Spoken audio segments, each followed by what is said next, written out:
Warning, read and follow all labels and the owner's manual. Hi, I'm Brad, Senior Engineer at Tregaskiss, and today I'm going to show you guys how to install a new LSR Plus cable onto the Atlas torch. Taking your Atlas LSR Plus cable, you're going to simply insert it into the back of the robot face.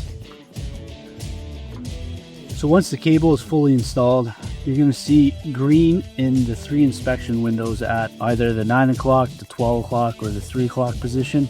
Inside that green sticker, there's actually a black line, and it will correspond to the groove in the center of the inspection windows. That's when you know the cable is fully inserted into its position.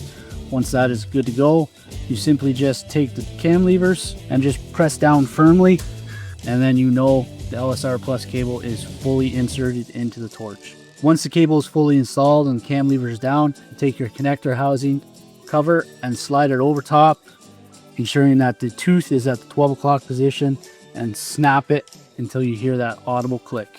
Then you will reinstall your liner from the front.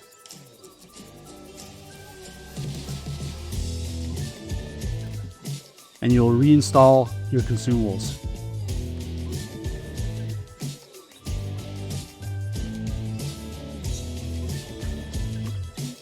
And that's how you reinstall a cable on an Atlas torch.